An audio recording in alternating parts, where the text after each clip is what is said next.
Angle mort du 31 juillet. Salut tout le monde. J'embarque dans le train tout à l'heure pour aller à Québec, juste pour aller voir ma mère. Puis je reviens samedi, donc demain, tout de suite demain avec le train de 8 heures. Donc c'est quand même un peu aller-retour. Puis j'en profite pour souper avec mon chum d'Orion dans le Vieux-Québec. Et coucher là. Ça fait que, parce que tout ça est problématique, hein? L'autobus est reparti, mais t'as pas accès aux toilettes. Ce qui, moi, à Québec-Montréal, là, je vous en ai parlé, tout à coup, c'est comme, oh boy, monsieur a envie, il faut que ça parte. Fait que ça, moi, écoute, désolé, disqualifié. Puis bizarrement, les trains, eux autres, ont pas fait ça. Ça fait que là, quand tu prends le train, c'est parfait. Mais les trains, il y a moins d'horaire. Louer un char, ça coûte une fortune. J'en ai déjà parlé. Ça fait que, donc là, ça fitait, tu sais. Ça fait que, c'est ça, là, je vais voir ma mère, qui est en résidence, 88 ans, hein, quand même, mais en grande forme. Ça fait que ça, c'est super. Donc, je vous parle plus tôt que tard parce que j'ai école à 9h. Et puis, qu'est-ce que je voulais vous dire? Hier, j'ai enregistré mon épisode Patreon sur comment répondre aux commentaires négatifs puis aux critiques négatives et comment en formuler. Ça fait que ça dure 50 minutes, puis je suis content. Je suis content de mon stock. Tu sais, des fois, il y a des épisodes où on sent qu'on est volubile, puis blablabla. Ça fait que ça, c'est sur mon Patreon. Et puis aujourd'hui, bien entendu, entre guillemets, je vais vous parler de Mike Ward, qui finalement va se rendre en Cour suprême officiellement. La Cour suprême a accepté d'entendre la cause. Alors là, je vais démêler un peu une couple d'affaires là-dessus, si ça vous intéresse. Puis rester sur ce thème-là élargi, là, tu sais. Donc, comment ça fonctionne? C'est que la Cour suprême a ses 9 juges, puis a de façon entièrement discrétionnaire le droit d'entendre les causes qui lui sont proposées. C'est à peu près un ratio d'1% qui est accepté. Donc, c'est 100 causes qui sont proposées à la Cour suprême, 99 qui disent non. Alors, c'est quoi les critères? D'abord, les critères, là, c'est pas un processus administratif. Ce qui veut dire que c'est pas remplir un formulaire, puis si vous avez les critères, on vous donne votre permis de conduire. Comprends-tu? C'est pas ça. C'est entièrement discrétionnaire. C'est-à-dire que tu n'as pas le droit d'aller à la Cour suprême. C'est les juges qui, à la majorité, doivent dire on entend cette cause-là. C'est le critère, grosso modo, excusez-moi, c'est est-ce que le Canada, dans son ensemble, c'est-à-dire au plan juridique, donc et ou social, gagnerait à trancher un cas qui actuellement mérite de ne pas rester dans le flou actuel. Ça fait que c'est pas exactement les critères qu'il y a entre la Cour supérieure et la Cour d'appel, où là, il faut que tu démontres une erreur, tu sais. C'est plus large que ça. Fait que la Cour d'appel, elle, a dit, moi, je suis prêt à en prendre votre cause en appel parce qu'on pense que le juge a donné des mauvaises instructions au jury, par exemple.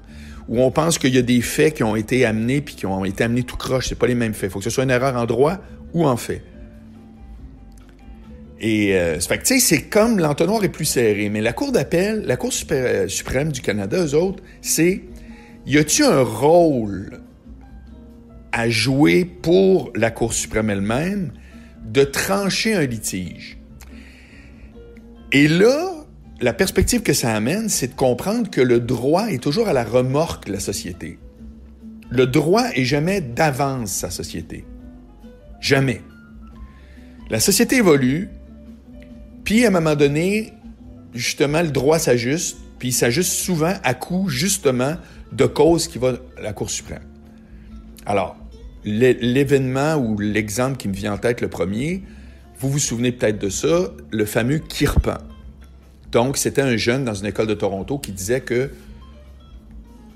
en invoquant la liberté de religion, il avait le droit d'avoir son couteau avec lui à l'école, dans le cours d'école, etc., qu'on appelle un kirpan.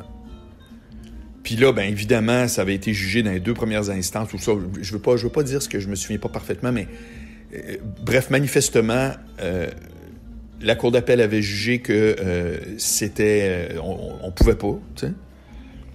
Et puis là, la Cour suprême a fait « Non, on va écouter quand même cette affaire-là parce que les mœurs ont évolué, puis c'est des situations qui peuvent se retrouver, qui peuvent qui sont touchés, c'est la liberté de religion versus la sécurité inhérente à habiter puis à être un citoyen canadien sur le territoire canadien, blablabla. Bla, bla, bla. Puis là, ça s'est rendu, puis finalement, il a été, moi je trouve que c'est une grave erreur, mais il a été jugé par la Cour suprême que oui, on peut, mais il faut que ça soit encadré. Donc, il faut que le couteau en question doit être dans une boîte, la boîte doit être ficelée. T'sais, ils ont mis des conditions pour lesquelles, mais il reste que c'est quand même weird. Là. C'est genre, moi, dans ma religion, il faut que je porte mon petit couteau.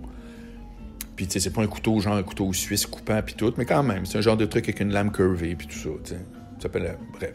Alors, moi, je trouve que c'est d'une insignifiance crasse, parce qu'à côté là-dessus, il y a eu une cause il n'y a pas si longtemps, il y a 1 an à peu près, où en Colombie-Britannique, il y a il y avait eu un conflit entre un promoteur immobilier puis les propriétaires de terre qui étaient des autochtones du coin qui disaient on peut pas rien faire ici parce que c'est l'esprit du grizzly qui est là. Puis la Cour suprême a fait gars, on s'excuse, là, on va rester poli, mais l'esprit du grizzly, là, on va laisser faire. T'sais. Ça fait que c'est comme, c'est pas tout le temps genre, c'est toutes des zones grises. Puis ça prendrait 12 cours suprêmes une par-dessus l'autre, puis que les 12 auraient pas les mêmes affaires, etc. T'sais. Bref. Ça donne qu'au Canada, comme dans plein de pays démocratiques, il y a tout le temps une instance supérieure juridique. Première parenthèse, le droit est donc à la remorque de l'évolution de la société, puis doit s'actualiser. Alors, habituellement, ça se fait bien dans le système normal. C'est-à-dire, tu présentes ta cause au cours du Québec ou à la Cour supérieure, puisqu'ici, il y a 2 cours là, selon la nature. Puis après ça, si ça fait pas, ben là, tout à coup, tu présentes à la Cour d'appel. La Cour d'appel n'est pas obligée de le prendre, pas du tout. C'est vraiment pas automatique. Mais, comme je vous dis, les critères sont un peu plus serrés. C'est est-ce qu'il y a eu une erreur comme telle? Puis là, si rendu là, tu dis non, ça marche pas encore. Pas juste ça marche pas parce que je suis pas content du résultat, là, comprenez-vous? Si ça marche pas, il faut que tu invoques qu'il y a quelque chose qui est pas encore fait au niveau du droit. Quand tu es rendu à la Cour suprême, là, tu es beaucoup plus un avocat qui plaide pour le droit en général qu'un avocat qui plaide pour son client. Puis les juges à la Cour suprême ont beaucoup cette approche-là. C'est comme, à quelque part, là, ils s'en crissent un peu de Mike Ward, puis ils s'en crissent un peu de Jérémy Gabriel. C'est comme, vous autres, les gars, là, votre cause personnelle là-dedans, là, bof. Mais on va écouter vraiment, on va trancher sur c'est quoi le droit qui a rapport à ça. Puis on va vraiment voir, tu sais... Alors, il y aura jamais vraiment de... ouais, ça a causé un préjudice, etc., au petit Jérémy Gabriel, blablabla, autant que les autres cours. Je vous le dis d'avance, là, quand le jugement va sortir, c'est sûr qu'il y a une sensibilité à ça, puis d'ailleurs, je vais vous dire qu'est-ce que pourrait être le jugement, mais c'est vraiment, là, tu sais, on est dans le gros droit. Mais évidemment, le droit, c'est pour du monde. C'est pas pour des planches à dessin, puis c'est pas pour des vitres. Fait que c'est sûr qu'il y a une notion de sensibilité là-dedans, notamment dans la cause qui nous intéresse, où est-ce que Jérémy Gabriel, c'est à cause de son handicap qu'il y a du litige. Comprends-tu? Si c'était juste des jokes sur un jeune chanteur, point barre. Même pas de commission des droits de la personne, rien.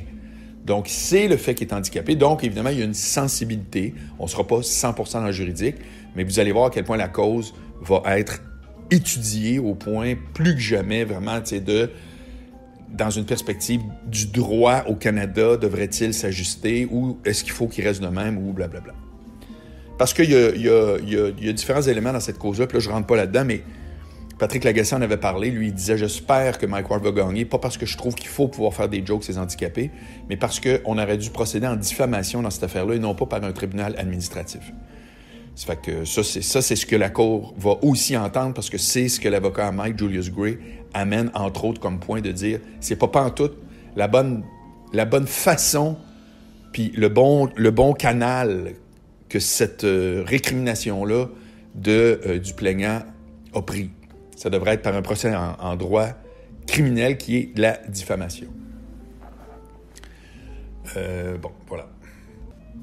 Pas criminel, c'est au civil, excusez-moi. C'est pas, tu t'en vas pas en prison pour diffamation, mais excusez-moi, petite bulle au cerveau. Alors, qu'est-ce que je pense qui va arriver? Il y a une affaire qui n'a pas été traitée en cour d'appel, ni en cour supérieure dans cette affaire-là. C'est la notion de la vulnérabilité de la victime. Moi, je pensais que c'est ça qui allait être jugé. Je pensais que Mike allait perdre en disant, techniquement, puis même ça aurait été de quoi qui serait important à inscrire dans la réflexion du juge. Techniquement, vous pouvez faire les blagues que vous voulez, mais il y aura un bémol maintenant à la liberté d'expression, c'est la vulnérabilité de la victime. En un mot, si vous faites des jokes sur Marie-Mé, la victime n'est pas vulnérable. Ça fait que c'est plate, ça peut être méchant, ça peut être tout ce que vous voulez, mais il n'arrive pas une couche supérieure de dommages qui fait en sorte que là, tout à coup, l'handicap de la personne, qu'elle n'a pas choisi, c'est pas comme, tu sais, parce que dans cette affaire-là, on revient souvent en disant « Ouais, mais il a choisi de faire des chansons, puis il a choisi ça, puis il veut de l'exposure, ça fait que il achète l'idée qu'on peut se mettre à rire de lui. » OK, fine, good. Mais d'après moi, il y a cette notion-là. Je suis pas en train de vous dire que ça devrait être ça. Je suis en train de vous dire que d'après moi, j'étais surpris quand le jugement est sorti qu'il n'y ait pas eu cette notion-là pour préciser ce cas-là. C'est-à-dire, regardez, là, vous vous demandez qu'est-ce qu'on fait. Moi, je vous le dis, vous pouvez continuer à faire des jokes sur ce que vous voulez, mais faites attention parce qu'il y a une nouvelle notion à la liberté d'expression dans ce cas-là, qui est la vulnérabilité. Je disais de la victime, mais je devrais dire du plaignant. Donc, si le plaignant est vulnérable, alors après ça, vous allez dire, c'est quoi vulnérable? Je comprends là, qu'à chaque fois, on creuse un autre étage, là, mais c'est pas grave. Bref, moi, c'est ce que je pense. Donc, les points intéressants à comprendre, c'est de un, que le droit est à la remorque de la réalité de la société. La société, elle bouge, elle évolue. Puis tout à coup, il y a comme, tu sais, genre, le droit devient désuet. Ça a rapport avec mon podcast d'hier, quand je vous disais, il faut qu'Internet soit régulé. 25 ans après sa création, ce qui est rien, le Far West, ça va faire. Ça va faire, le Far West, tu sais. Ça fait que là, après ça, oui, comment, blablabla, c'est tout le temps un débat, là. Je suis désolé, je peux pas vous dire, je traiterai pas de cave ceux qui pensent pas comme moi. C'est une immense zone grise. Bon. L'enjeu, dans le cas de Mike, c'est vraiment de voir, ça se peut-tu que tout à coup, puis là, ça transcende de loin juste d'être un humoriste, là. C'est dans n'importe quoi. Est-ce que c'est un danger de devoir mettre tout à coup ce que j'appellerais des vaches sacrées? C'est-à-dire que, est-ce que c'est dangereux en général de donner le pouvoir à quelqu'un qui décide, tu as fait une joke sur moi, puis tu as donc fait une joke sur moi qui m'est extrêmement néfaste, au point que je te poursuis, et je vais avoir la cause Mike Ward, la jurisprudence Mike Ward qui est montée en Cour suprême, qui dit « Ah! T'as pas le droit. » Ça fait que ça, c'est de un. Puis de deux, c'est vraiment aussi, est-ce que je vais pouvoir être un militant qui a un outil supplémentaire? Est-ce que, par exemple, on va faire des jokes sur les femmes, puis là, t'invoques la cause Mike Ward en disant les femmes, on est encore aux prises avec un système de patriarcat, puis là, donc, tu repars le disque habituel qu'on connaît. Ben, c'est pas un disque habituel, c'est un disque nouveau, mais on le connaît pareil.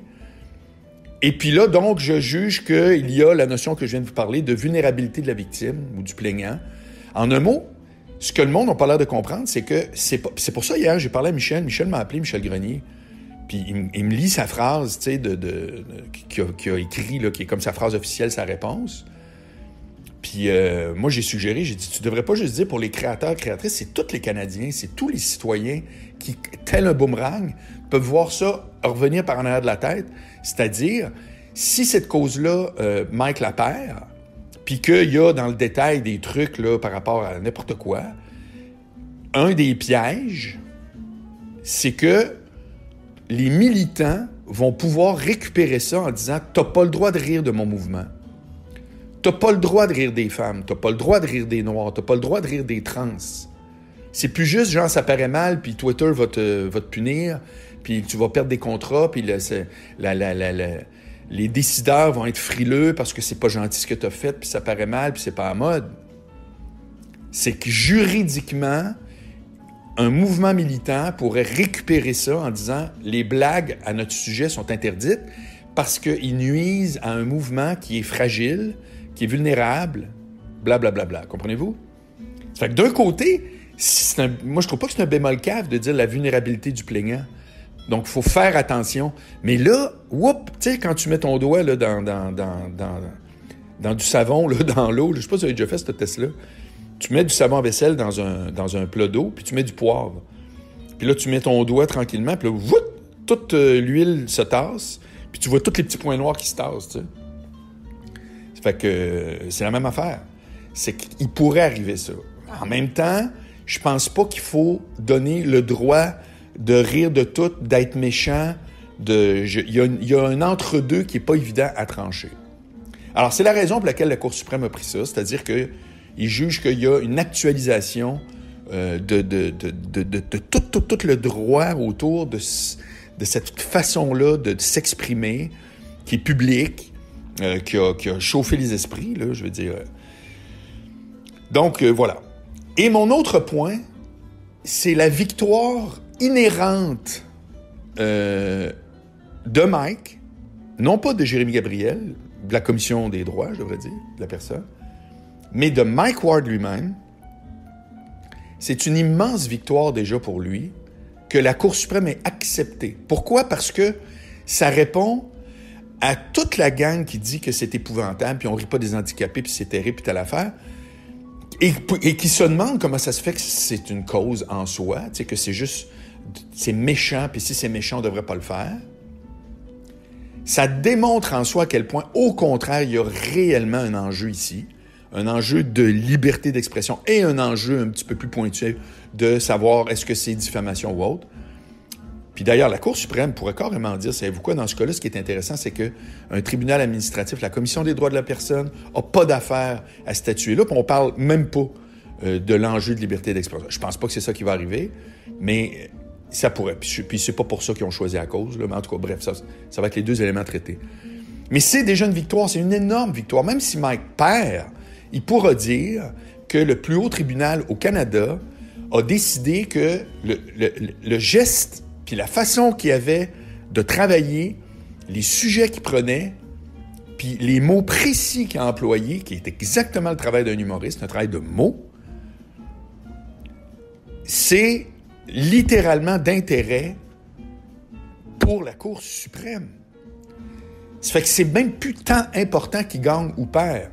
Il peut dire qu'il s'est rendu là, puis c'est pas parce qu'il s'est acharné, parce que je vous répète que partout dans le processus, ça aurait pu être « non, on s'en claque de tes affaires ». Il y a réellement une cause, là. C'est indéniable, c'est même pas source de discorde ou rien, à moins que vous niez totalement c'est quoi la démocratie au Canada puis le système judiciaire. Cette cause-là démontre qu'il y a effectivement un litige potentiel, puis que Mike Ward ne s'est pas époumoné juste à dire « moi, je veux faire des jokes méchantes ». C'est autre chose que ça. Et quiconque est contre peut continuer à être contre. Ils vont peut-être gagner. C'est très possible qu'ils aient raison. Blablabla. Bla, bla. Mais, très honnêtement, tout le monde est obligé de réaliser qu'il y a là un vrai litige. Il y a réellement une question épineuse. Parce que sinon, ça ne serait jamais rendu en Cour suprême. Comprenez-vous? Ça fait que c'est une victoire énorme. Victoire énorme. Moi, je l'ai dit à Michel hier. J'ai dit, c'est énorme. C'est plate parce que là, c'est vous autres, c'est juste votre gang à vous autres qui allez payer le prix de tout ça, puis qui allez pogner le stress qui vient avec, puis tout. C'est gazant. C'est clairement gazant. Puis Mike, il fait bien à mort de dire, savez-vous quoi? Vos entrevues de patente, là, 0. Moi, j'ai mes plateformes, ça s'appelle Sous-Écoute. Puis dans Sous-Écoute, je vais parler de mes affaires, puis je vais vous dire ce qu'il y en est. Puis bravo, chapeau. C'est comme, who cares, tu sais? Mike, où ce qui est rendu, là, mettons qu'il va à Tout le monde en parle. Est-ce qu'il gagne un fan de plus? Non. Ils sont déjà tous là, ils savent où leur rejoindre. Ça fait que là, c'est juste aller dans du monde qui savent moitié c'est qui ou qui ne l'aiment pas déjà. Ils ne changeront pas d'avis, là. Ça fait que je suis désolé, c'est excellent. Ça amène une autre discussion que j'aurai un jour là, sur jusqu'à quel point il faut accorder des entrevues à la presse, etc. Puis Nathalie Petrovski, là, je fais quand même une petite parenthèse, Nathalie Petrovski avait écrit « Ah, c'est ça, Marie-Mé, elle veut pas nous faire visiter sa maison, mais quand il y a un divorce, là, il faudrait que... tu sais que nous autres, on demande à avoir accès, là, elle veut pas. C'est-à-dire, c'est l'inverse. Marie-Mé, elle aime ça nous montrer sa maison toute, mais quand elle divorce, là, il faut pas en parler. Ben oui, c'est exactement ça. Voilà. C'est de même. Il n'y a pas d'affaire de... Puis la preuve, c'est que quand un artiste voudrait faire parler de lui, si les journalistes font « Ouais, sais-tu quoi, c'est plus ou moins d'intérêt », c'est bizarre, hein? Ça, de ce côté-là, là, justement, comme la Cour suprême, on vous entend quand ça nous adonne. Ça fait que, fin de la parenthèse, Mike, c'est excellent. Il garde ses affaires pour lui. Puis c'est parfait. Il n'y a rien à gagner de commencer à dire « Ah, je vais faire le tour pour vous dire que... » Ceux qui le haïssent vont le haïr plus, ceux qui l'aiment vont l'aimer tout autant. Ça fait que, who cares? Ça fait que, regarde, bien joué, très bien joué, Mike, très bien joué, Michel.